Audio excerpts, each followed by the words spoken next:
Hello and welcome to today's Explainer. Today, we're diving into a really fascinating curriculum aimed at 8th graders, and it's all about connecting mathematical concepts to, well, life's turning points. Have you ever noticed how there's almost always a specific moment when things just shift? A moment when a game totally turns around, or when an investment finally starts making money, or even when you just reach your destination? Well, in math, that exact magical moment is called a zero. And honestly, mastering how to find it won't just help you ace your math tests, though it will definitely do that. It might actually change how you look at the world around you. Okay, let's just dive right into our roadmap for today's Explainer. First up, welcome to the turning point. Second, finding the zero.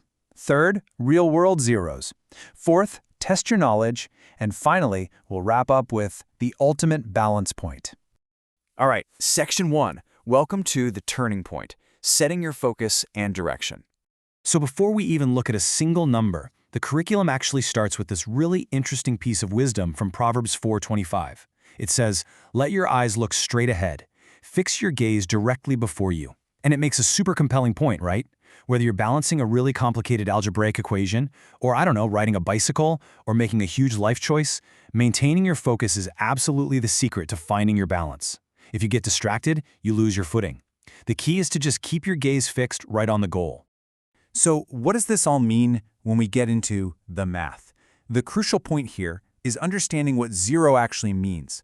A lot of times we think of zero as just nothing, but the zero of a function is specifically the x value when y equals 0. The source material really encourages us to visualize this not as some empty void, but as an incredibly important moment. It's a balance point. It's a break-even point. It's essentially the finish line where a value goes from positive to negative or vice versa. It is literally the exact precise moment when things change direction.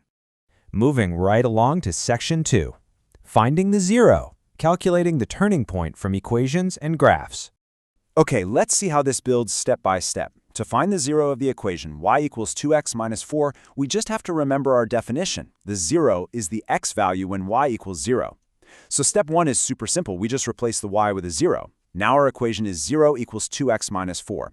Step 2, we want to isolate the x, right? So we add 4 to both sides, which leaves us with 4 equals 2x. And finally, in step 3, we divide both sides by 2 to solve for x. And boom, x equals 2. Our zero coordinate is perfectly found right there at 2, 0. It's just a remarkably easy, logical way to uncover that turning point. But hey, what if you're looking at a picture instead of an equation? Well, on a graph, finding the zero is beautifully visual. It is simply the exact spot where the line crosses the horizontal x-axis. Why?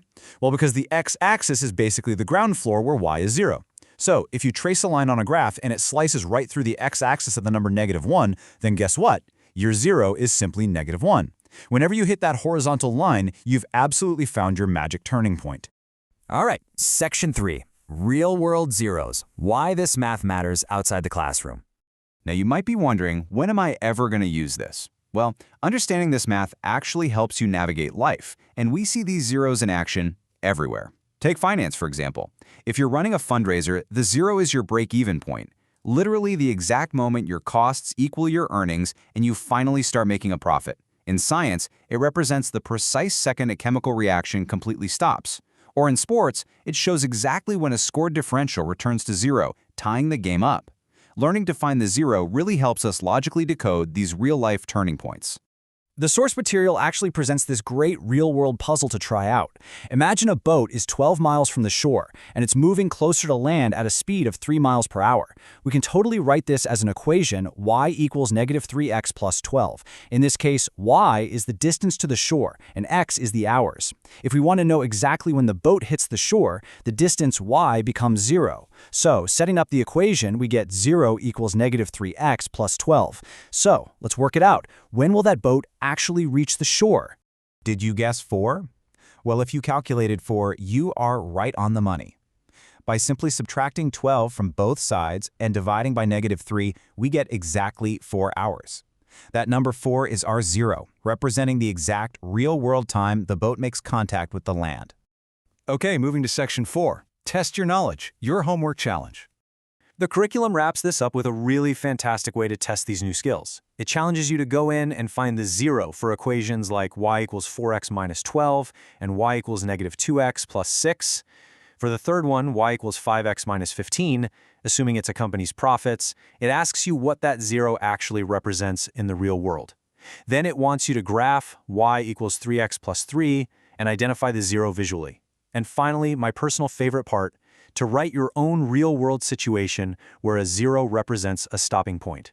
It really pushes you to use the whole toolkit, algebra, graphing, and critical thinking, to absolutely ace these questions. And lastly, Section 5, the ultimate balance point, connecting education to morality. Now, what's really interesting about this slide is where the source material introduces a pretty powerful contrast. On one side, it looks at education without morality, basically asking, what's the point of being mathematically brilliant if it just leads to choices that ultimately hurt you or others? On the flip side is the core philosophy of the heroesmartacademy Godly Learners series, education with morality. The curriculum intertwines biblical morality with education, really arguing that combining your knowledge with a solid spiritual foundation is the true formula for success.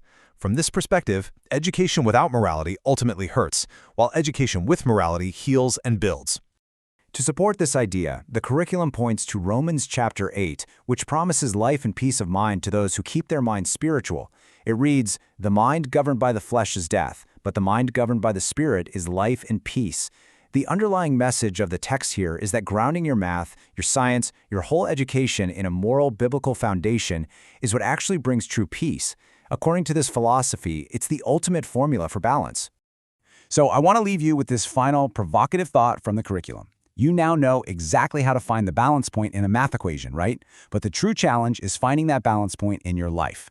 Equipped with both critical math skills and a strong moral compass, what is the next positive turning point you are going to make today? Thanks so much for joining me on this explainer, and I will see you next time.